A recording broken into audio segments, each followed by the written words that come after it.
Rabbil alamin. Pada pagi menjelang siang ini Allah berikan kita kemudahan, Allah berikan kita kesempatan untuk bermajelis ilmu, sebuah majelis yang amat dibanggakan oleh Allah Ta'ala, dihadiri oleh para malaikat, dan yang hadir di sini pula didoakan oleh para malaikat itu dengan doa-doa kebaikan yang mudah-mudahan kehadiran kita di sini memberatkan timbangan kebaikan kita di akhirat kelak. Amin ya rabbal alamin. Salawat dan salam tak lupa kita hadiahkan kepada Nabi kita Muhammad sallallahu alaihi wasallam. Allahumma salli ala sayyidina Muhammad wa ala alihi wa sahbihi ajma'in. Para hadirat ibu-ibu yang dimuliakan oleh Allah Subhanahu wa ta'ala, saya baru pertama hadir di komunitas ini, walaupun sebelumnya sudah tahu di masjid kita ini ada komunitas muslimah akhir zaman yang alhamdulillah kami dengar masih konsisten dalam kebaikan yang direncanakan bersama, yang tak ada harapan kita tiada lain tiada bukan semoga komunitas ini istiqamah di jalan Allah. Amin ya rabbal alamin. Saya diminta untuk menyampaikan sebuah tema besar, di mana saya kemarin diminta pula untuk menentukan tema ini, yaitu pembahasan kita tentang belajar dari ibunda para ulama.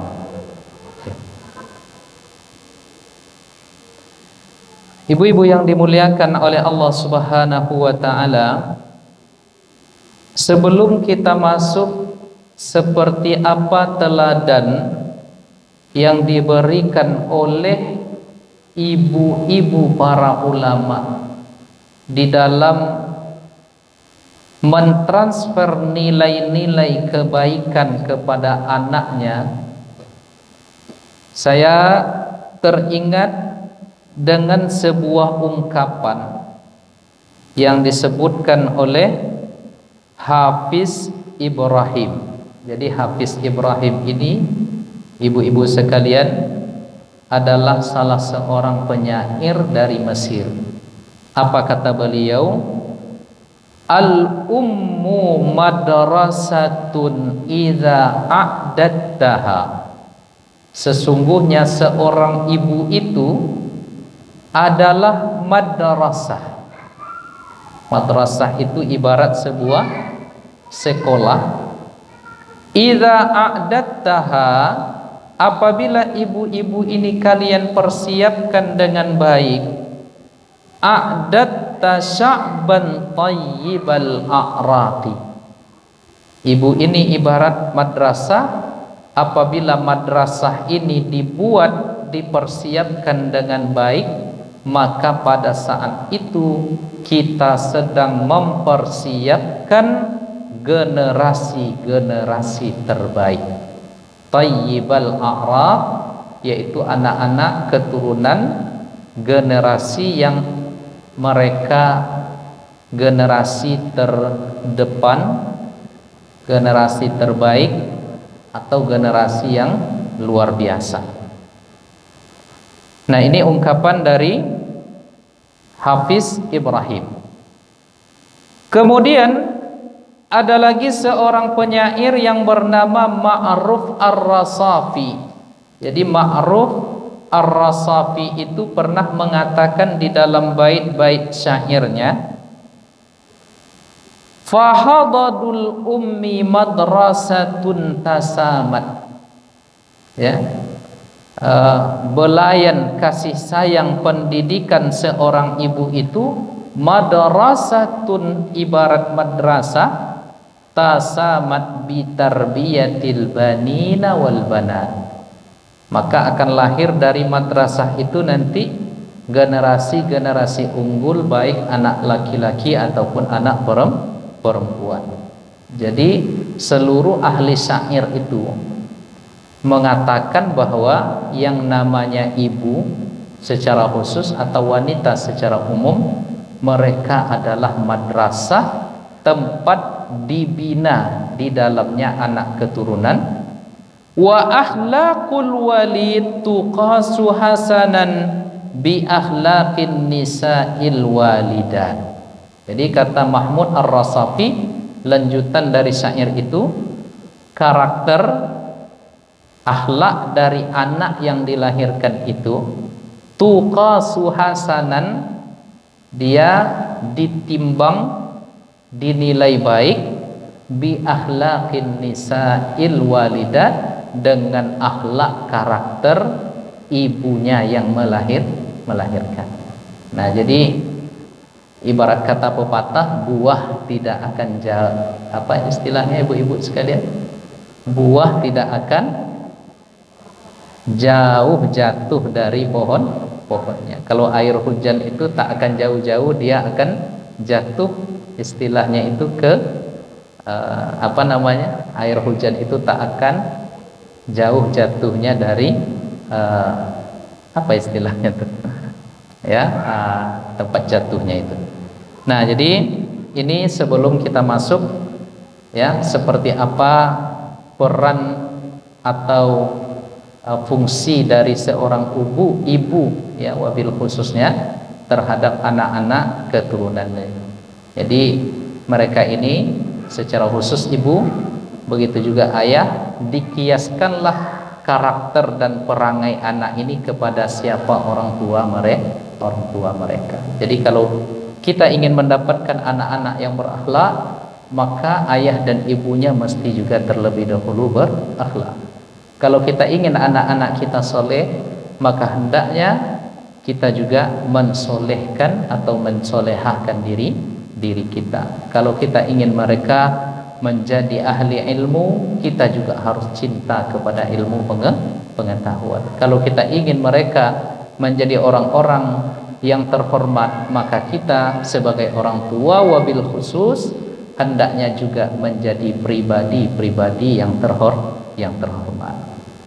Nah, ibu-ibu sekalian yang dimuliakan oleh Allah. Jadi itu yang pertama, urgensi orang tua terhadap anak keturunan, wabil khususnya urgensi pentingnya peran seorang ibu kepada anak keturunan yang akan mereka besarkan dan yang akan mereka didik.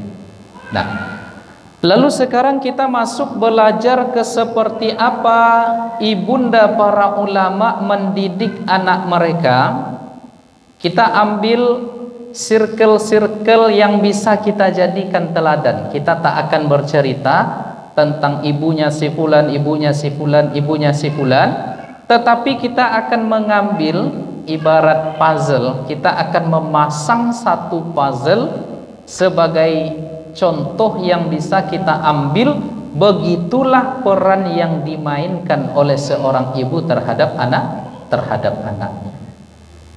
Ya. Kenapa demikian kita harus menggugah judul ini, membahas tentang tema ini Bapak Ibu, ya ibu-ibu sekalian? Karena pendidikan kita sekarang terhadap anak-anak kita itu, kita memiliki banyak musuh. Jadi dalam mendidik anak-anak ini, ayah dan ibu, terutama ibu, memiliki banyak musuh. Pergaulan, tempat tinggal, apa yang ditonton dan dilihat oleh anak-anak kita, ya. Kemudian bahkan na'udzubillah ada anak yang masih SD sudah difasilitasi gadget oleh orang tuanya. Nah, jadi banyak musuh kita dalam mendidik agar anak kita ini menjadi pribadi-pribadi yang saleh, yang salihah, yang nanti yang kita inginkan. Jadi ibu-ibu sekalian, ibu-ibu mungkin punya investasi, bapak-bapak punya investasi, punya rumah kos, punya kebun-kebun yang luas berhektar-hektar, punya tabungan emas, ya, punya perhiasan, kita tabungkan ini nanti untuk investasi pendidikan masa panjang anak-anak kita. Tapi ketahuilah ibu-ibu sekalian, demi Allah, investasi apapun yang kita investasikan boleh gagal dan bisa saja gagal, tetapi jangan sampai investasi kita terhadap anak kita menjadi gagal. Ya, karena kita sebut anak kita itu adalah investasi. Artinya kita tabung kebaikan terhadap anak kita ini, sehingga kalau dia sukses investasi ini, ketika kita mati nanti mengalirlah pahala dari investasi kepada anak ini, ya, terhadap kita yang sudah meninggal. Ya, setidak-tidaknya awaladin salihin yad'u lahu, anak soleh yang mendoakan kedua orang tuanya, terlebih ibunya.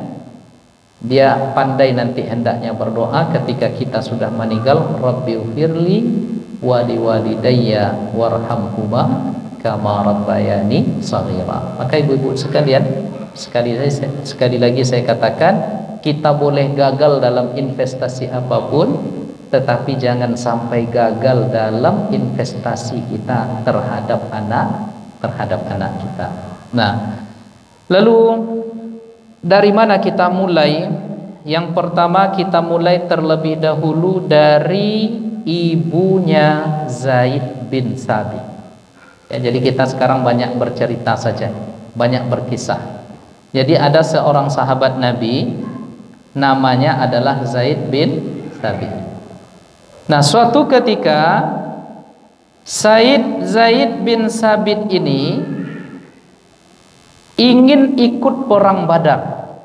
Jadi perang pertama antara kaum muslimin dan kafir musyrikin itu adalah perang Badar. Jadi dalam perang Badar ini berlomba-lombalah para sahabat Nabi menawarkan diri menjadi pasukan-pasukan berani mati. Ya, karena ini adalah peperangan yang menentukan antara keimanan dan kemunafikan. Maka pada perang Badar itu datanglah Zaid bin Sabit ini. Usianya ketika itu di dalam riwayat diceritakan usia 13 tahun atau 10 tahun. Artinya belum lagi sampai 15 tahun. Artinya juga belum balik, ya. Lalu datang dia menghadap Rasulullah sallallahu alaihi wasallam, lalu dibawanya pedangnya, kemudian dibawanya apa istilahnya itu, Bu? Dir'un. Dir'un itu semacam kalau kita main tombak di tangan kanan, itu dir'un itu di tangan kiri. Tameng, ya. Dibawanya tombaknya, diletakkannya pedangnya di sarungnya, di pinggangnya, kemudian dibawanya tameng itu, tapi malangnya lebih tinggi pedangnya daripada dia. Lebih tinggi pula tombaknya daripada dia, lebih besar pula tamengnya daripada dia. Datang dia kepada Rasulullah sallallahu alaihi wasallam menjelang terjadinya perang Badar. Lalu dia berkata kepada Nabi, ya Rasulullah, izan li bil jihad, izinkan aku ikut perang jihad fisabilillah ini wahai Nabi. Berapa usianya, Bu? 13 tahun. Kalau anak-anak awak 30 tahun tuh ngakunya pandai baru. Ya. Nah, lalu melihat dia ini kecil, pedangnya lebih tinggi daripada dia, tombaknya lebih tinggi pula daripada dia, tamengnya lebih besar pula dari badannya, dan usianya ketika itu 13 tahun. Lalu kata Nabi, kamu belum cukup syarat untuk ikut berjihad. Lalu pulanglah dia, Bapak Ibu-ibu sekalian, menangis dia sejadi-jadinya. Ya, menangis ya. Tengok anak-anak 13 tahun macam mana menangis, Bu. Ya. Menangis dia, ya, dengan sedu-sedannya datang dia, ya, menjumpai ibunya. Lalu ibunya menenangkannya. Di kata ibunya, wahai anakku Zaid bin Sabit, ya. Apa kata beliau? Illam yakun bistita'atika an tujahida bisayfi wad dir'i. Kalau kau ternyata pada hari ini tidak bisa ikut berjihad dengan pedangmu, dengan tamengmu, dengan tombakmu, kama yaf'alul mujahiduna fil ma'rakah, seperti yang dilakukan oleh sahabat-sahabat lain, para mujahidin senior sahabat-sahabat Nabi. Kalau tak bisa seperti mereka engkau berjihad wahai anakku Zaid, fa bistita'atika an tahduma Rasulullah bil ilmi allazi indak. Coba tengok ya, ibunya ini mengatakan kalau kau tak bisa berjihad seperti mereka engkau bisa berjihad, tetapi jihadnya tidak di medan perang, tetapi engkau bisa berjihad membantu dakwah ini bersama Rasulullah dengan ilmu yang engkau miliki. Jadi inilah peran kata-kata kalimat yang keluar dari ibu Zaid bin Sabit. Apa kata beliau? Engkau bisa berjihad di dalam agama ini dengan ilmu yang engkau miliki. Artinya ibunya ini tahu, selain faktor keberanian secara fisik, dia bisa bergulat, bisa bermain pedang, hanya saja usianya belum cukup. Artinya ibunya ini tahu potensi anaknya, bahwa anaknya ini cerdas.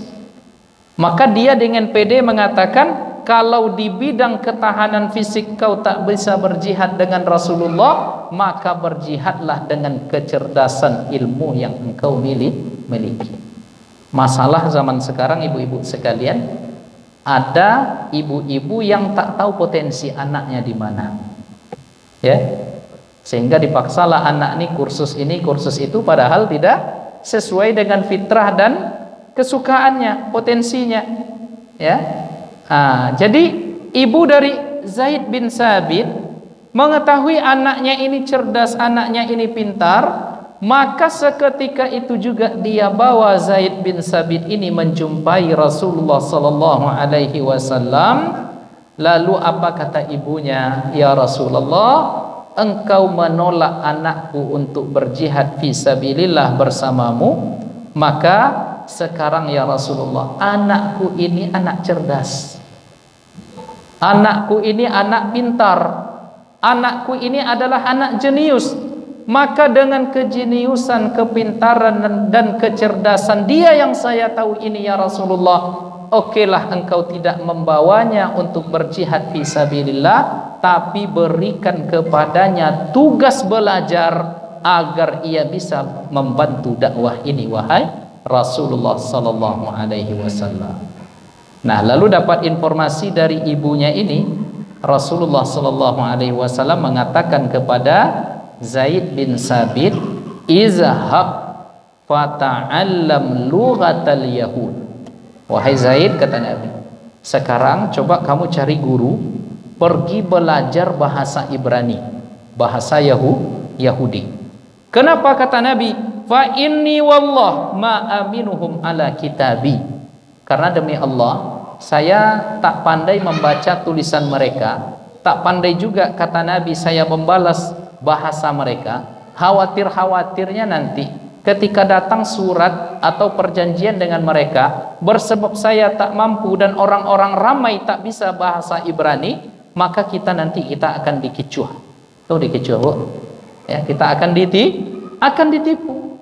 Oleh karenanya kata Nabi, ta'allam lughatal yahud, pergilah engkau belajar bahasa Ibrani. Dan apa yang terjadi ibu-ibu sekalian? Karena ibunya tahu kecerdasan anaknya, Rasulullah juga mengetahui kecerdasan dari Zaid bin Sabit, maka pergilah Zaid bin Sabit ini belajar bahasa Ibrani itu, dikuasainya dalam 10 hari. Jadi dalam 10 hari pandainya bahasa Ibrani. Ibu-ibu pernah belajar bahasa Arab? Pernah ikut kursus bahasa Arab? Pernah. Udah bisa? Udah bisa? 10 hari bisa? Setelah ini kita kursuskan di ma'had kita 10 hari. Bisa insyaallah setelah 10 hari bahasa Arab? Yakin? Dari wajahnya tak meyakinkan saya tengok ini. Ya, karena kita tahu kualitas dan kemampuan kita. Nah, oleh karena itu ibu-ibu sekalian yang dimuliakan oleh Allah, Ibu Zaid bin Sabit mengerti dia kehebatan dan kecerdasan anaknya. Dia tidak ingin kehilangan kesempatan anaknya ini dari kesempatan jihad fisabilillah, dicarinya media lain agar anaknya ini juga bisa berkhidmat, berjuang, berjihad di jalan Allah, tetapi dengan cara lain, yaitu dengan cara belajar bahasa orang Yahudi atau bahasa Ibrani. Maka oleh karenanya Rasulullah sallallahu alaihi wasallam ini diperintahkan oleh Nabi Zaid bin Sabit ini untuk menjadi katabatul wahyi. Ya, di antara beberapa orang yang disuruh oleh Rasulullah dia nulis wahyu. Jadi Zaid bin Sabit. Nah, ibu-ibu yang dimuliakan oleh Allah Subhanahu wa taala, pada masa Abu Bakar As-Siddiq, ya, setelah wafatnya Abu Bakar As-Siddiq, Abu Bakar As-Siddiq memerintahkan kepada Zaid bin Sabit ini untuk mengumpulkan lembaran-lembaran mushaf Al-Quran untuk disalin ulang dalam satu mushaf. Apa sebab? Karena Zaid bin Sabit ini adalah yang pandai baca tulis. Nah, usianya ketika itu baru 23 tahun, sudah menjadi menteri sekretaris negara yang mengatur surat menyurat, yang mengumpulkan lembaran-lembaran mushaf, pokoknya yang berkaitan dengan ilmu pengetahuan, bahasa-bahasa orang lain dan lain sebagainya itu diurus oleh sahabat Nabi yang bernama Zaid bin Sabit. Nah, jadi dari mana ini bisa terjadi? Dari peran seorang ibu. Jadi kalau ibunya diam aja mungkin itu lain ceritanya, Bu, ya. Jadi ketika anaknya tadi pulang, Zaid bin Sabit pulang ke rumah, "Ibu, saya tak diizinkan oleh Rasulullah untuk berjihad fisabilillah." Kalau ibunya menjawab, "Ya sudahlah nak, kan masih kecil kau nak, duduk aja lah di rumah, santai di rumah, nonton Upin Ipin." Upin Ipin waktu itu, Bu. Alun lah kan? Ya, santai saja di rumah, kata ibunya maka mungkin tak akan pernah dikenal di dalam sejarah seorang sahabat yang bernama Zaid bin Sabit. Jadi ibu-ibu, pelajarannya, circle-nya yang kita ambil di sini adalah kenali kemampuan anak kita dan jadikan kemampuan anak-anak kita itu menjadi batu loncatan bagi mereka untuk menjadi orang-orang besar. Nah, jadi cerita ini agak mengingatkan saya ke ayah dan ibu saya, ya. Ayah saya almarhum, ya, ibu saya alhamdulillah masih ada. Dulu saya paling benci pelajaran matematika, ibu-ibu sekalian. Tapi mak saya dan ayah saya tahu dia, "Iko kalau disuruh ke sekolah negeri kau ndak nyambung kau nak." Ya, karena paling tak suka dengan hitung-menghitung. Ya, tapi kalau dia GPT suka, hitung menghitung ndak pandai, ya. Maka ayah dan ibu saya sepakat, ini anak harus disekolahkan ke sekolah swasta yang nisbah pelajaran umumnya sedikit. Jadi harus banyak pelajaran agama. Karena memang saya ini setelah kan ada Bu, kita mencari di mana potensi kita, ada tesnya itu tes Stephen atau apa namanya. Nah, itu setelah saya cek, saya ini di antara bentuk kecerdasannya adalah kecerdasan linguistik, bahasa. Ya, ayah saya tahu ini, anak saya ini cepat dia berbahasa karena usia-usia sebelum 2 tahun lagi dulu udah comel, udah banyak cakap. Ya, kemudian ada kecenderungan pandai banyak bahasa. Nah, akhirnya dimasukkanlah saya ke sekolah yang memang konsen ke bahasa Arab, pesantrennya waktu itu bahasa Inggris. Ya, alhamdulillah. Ya, potensi itu yang berkembang. Ya, potensi itu yang berkembang. Saya unggul dalam bidang bahasa Arab. Maka kalau ngomong bahasa Arab lawan ibu-ibu, saya menang insya Allah. Ya, ya, unggulnya di bahagian itu.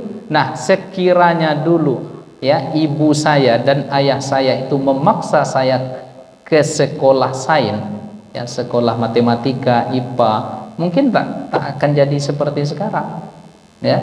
Tapi karena dengan bahasa Arab, ya, bahasa Arab itu modal awal belajar agama, ya. Akhirnya alhamdulillah saya lulus kuliah ke Mesir, lulus kuliah S1 ke Madinah, lulus kuliah S1 ke Aljazair. Banyak 3 tempat saya lulus beasiswa waktu itu, tapi akhirnya saya pilih ke Mesir. Nah, jadi saya merasakan setelah sekian lama perjalanan hidup, maka kalau seandainya dulu, ya, ibu saya dan ayah tidak mengarahkan ke bahasa Arab, ke pesantren, ke sekolah yang unggul dalam bidang bahasa, mungkin tidak seperti sekarang. Nah, itu ya apa namanya,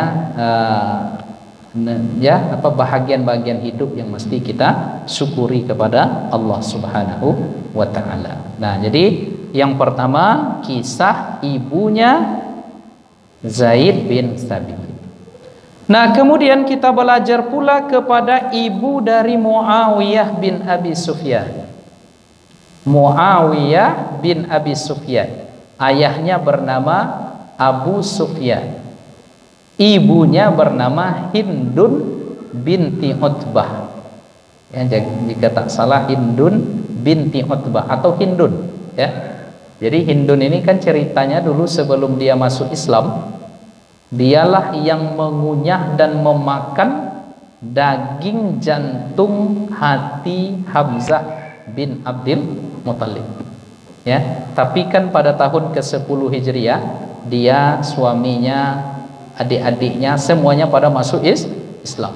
Lalu ditebusnya lah kesalahan masa lalu ini dengan masuk Islam oleh Hindun, ya, suaminya Muawiyah bin Abu Sufyan, seorang tokoh Quraisy ketika itu. Lalu dia punya anak, diberi namalah anaknya ini dengan Muawiyah. Jadi suatu ketika, ya, Muawiyah bin Abi Sufyan ini dibawa sama maknya ini, Hindun ini, berjalan di tengah keramaian, ya, seperti di jalan Sumatera lah, kan ramai pagi ini karena ada Car Free Day. Jadi dibawa, ya, siapa ini, Muawiyah ini, oleh ibunya yang bernama Hindun tadi. Dan siapa yang tak kenal Hindun?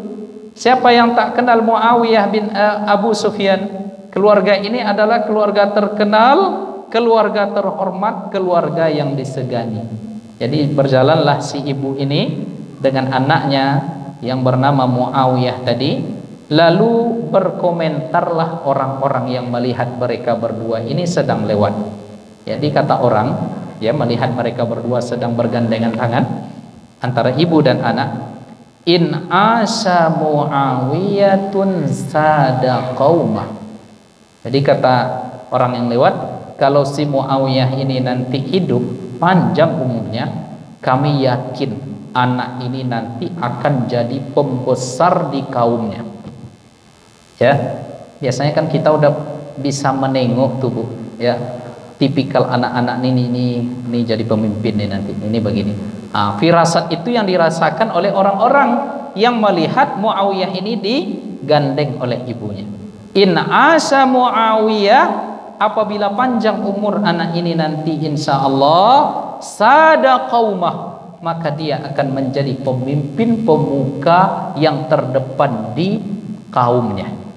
Lalu mendengar komentar itu, ya, ibunya ini berkata, ya, ibunya anak Muawiyah tadi berkata, yang bernama Hindun, dengan pedenya dia mengatakan, sakilathu in lam yasud illa qaumah.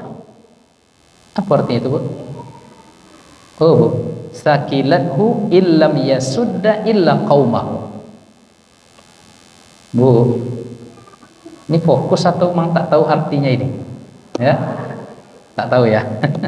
Tapi Bu, saya umroh bulan lalu, itu anak-anak kecil kayak seperti itu di Arab itu udah pandai bahasa Arab, ya, kecil sekali, kalah ibu-ibu. Nah, jadi kata ibu Muawiyah bin Abi Sufyan tadi, celakalah saya dan celakalah anak ini kalau besar nanti dia hanya sekedar menjadi pemuka kaumnya. Celakalah dia katanya.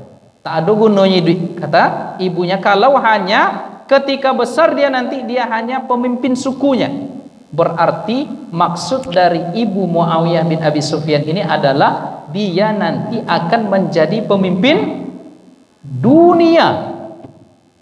Jadi kalau hanya sekedar orang Arab aja yang diperintahnya, itu malang sekali saya jadi seorang ibu. Itulah kira-kira ungkapan dari Hindun binti Utbah, dan ternyata benar ibu-ibu yang dimuliakan oleh Allah. Wa qad kana laha ma'azimat wa aradat, apa yang ditekatkan dan yang diinginkan oleh ibu Muawiyah bin Abi Sufyan ini ternyata terjadi. Muawiyah bin Abi Sufyan menjadi khalifah kaum muslimin, dialah yang mengasas, menjadi muassis, pendiri daulah Bani Umayyah.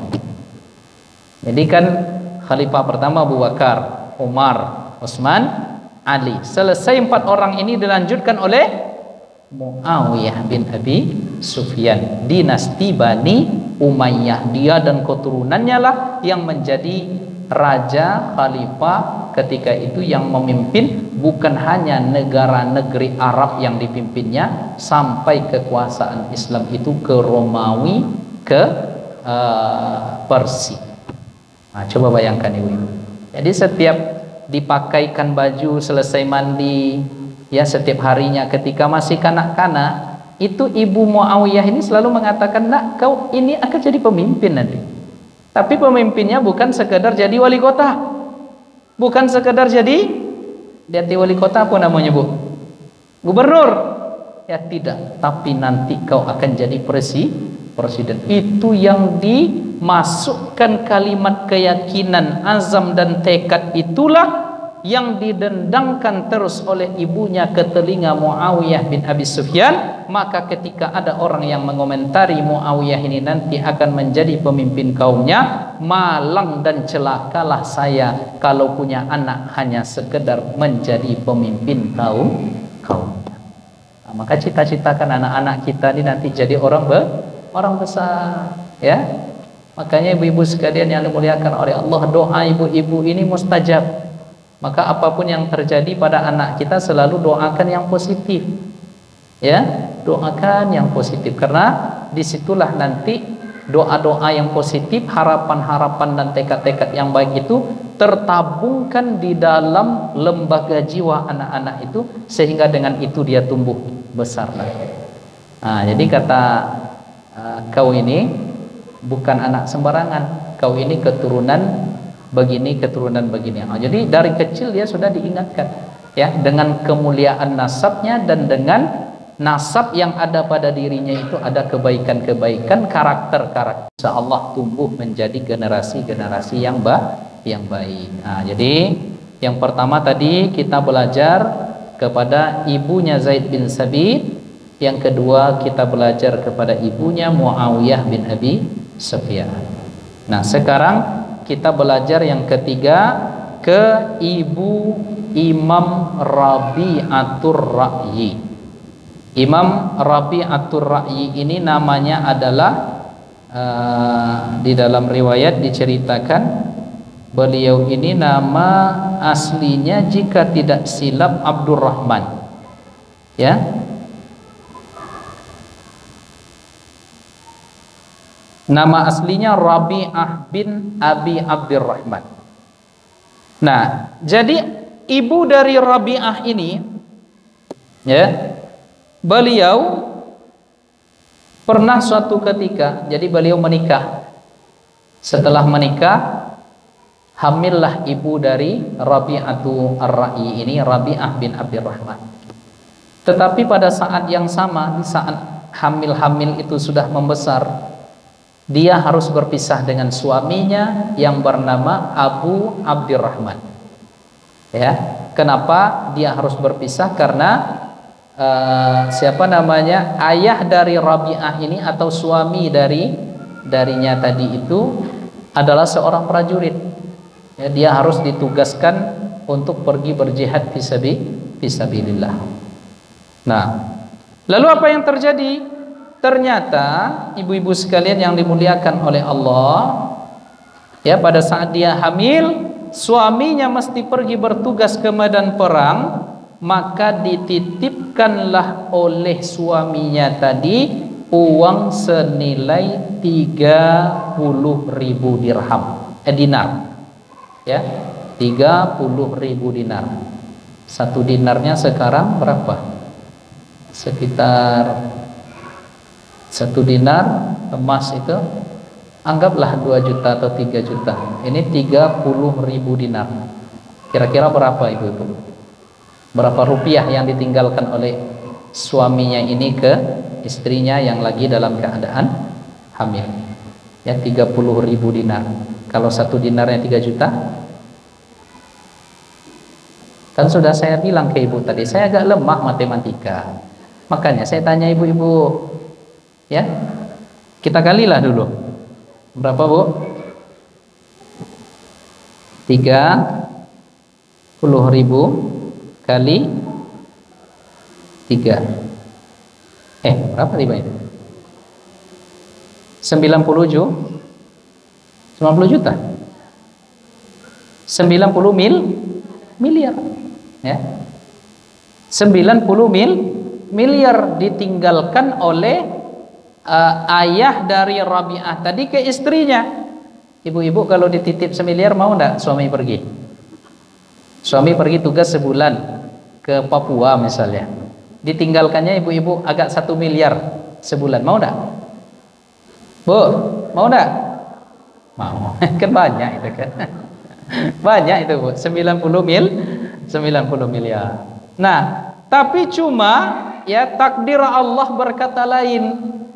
Setelah ayahnya ini pergi, tak bisa pulang dalam waktu yang lama. Tidak meninggal, tetapi berganti tahun karena dia komandan, dia harus ditempatkan di sini, ditempatkan ke sini. Lalu dia hanya berkirim surat, berkabar saja, dia masih hidup. Ya, sampailah pada selama perginya itu lebih kurang 27 tahun. Sanggup nak tuh Bang Thayyib itu seperti itu? Bang Thayyib tak pulang-pulang hanya berapa lama, Bu? Cuma berapa malam kan? Ini 27 tahun. Ditinggal istri dalam keadaan hamil. Nah, lalu pulanglah dia 27 tahun setelah itu. Tapi pulang tak pula langsung ke rumah. Ya. Ibnu Abi Abdurrahman ini orang kenal dia adalah seorang komandan mujahid fisabilillah. Tiba-tiba dia masuk ke masjid. Ya. Sampai di masjid itu kaget dia. Kok masjid ini ramai orang pengajian? Karena ditengoknya yang hadir di pengajian itu Imam Malik bin Anas. Siapa yang tak kenal Malik bin Anas? Ditengoknya di pengajian di masjid itu ada Imam Al-Hasan. Ya, Al-Hasan Asy-Syaibani. Ya, kemudian ada lagi banyak ya para ulama senior yang duduk di pengajian orang yang ada di dalam masjid tadi. Lalu karena orang ramai hadir, dia pun ikut hadir. Lalu ditanya ke orang yang di sampingnya, "Pak, itu siapa nama ulama yang duduk di depan itu?" Lalu dijawab, "Itulah permata ulama kami sekarang." Siapa dia? Dia namanya adalah Rabi'ah bin Abi Abdurrahman. Kaget dia. Oh, berarti ku anak Den ku, katanya. Ya, karena nama anaknya adalah Rabi'ah, nama dia Abi Abdurrahman. Lalu setelah itu pulang dia tergopoh-gopoh dengan cepat ke rumah, ketuk pintu. Istrinya pun kaget. Lagi masih hidup abang, katanya kan? Akhirnya belum lagi bertanya kabar dia kepada istrinya. Apa katanya? "Wahai istriku, tadi saya pulang langsung ke masjid dan rupanya yang mengisi pengajian dengan ribuan jamaah yang ada di masjid itu adalah anak kandung. 27 tahun tak bertemu dengan anak. Ditinggalkan dia dulu masih dalam kandungan. Nah, lalu tersenyumlah ibu dari Rabi'ah bin Abi Abdurrahman tadi. Apa katanya? Bang, kata istrinya tadi, "Ayyuhuma ahabbu ilaika?" mana yang engkau lebih cintai? Ya, 90 miliar dulu yang engkau tinggalkan, atau anak yang sudah jadi ulama nih? Mana kalau boleh memilih, mana yang akan kau pilih wahai suamiku? Lalu apa kata Ibnu Abi Abdurrahman? Kata beliau, ya, demi Allah saya lebih bahagia dan memilih anak yang sudah jadi ulama. Lalu apa kata ibunya kepada kata istrinya tadi? Apa kata beliau kepada suaminya? Ya, faqalat, istrinya tadi berkata, anfaqtul mal kullahu alaik. Uang 90 miliar itu wahai suamiku, semuanya aku gunakan untuk biaya pendidikan anak kita Rabi'ah ini. 27 tahun kau pergi, selama 27 tahun uang yang kau tinggalkan 90 miliar itu habis semuanya untuk biaya makan, biaya pakaian, biaya untuk mendidik Rabi'ah bin Abi Abdurrahman ini, dan biaya dia berguru ke sana kemari, biaya dia sekolah, biaya membeli alat tulisnya, kitab-kitabnya. Nah, itulah hasilnya sekarang. Ya, dia sudah menjadi ulama, kalau sekarang istilahnya ulama yang viral, subscribernya banyak, followernya banyak. Itulah dia hasilnya sekarang. Maka tersenyumlah Ibnu Abi Abdurrahman tadi. Nah, apa pelajaran yang bisa kita ambil dari ibu, ya, dari Rabi'ah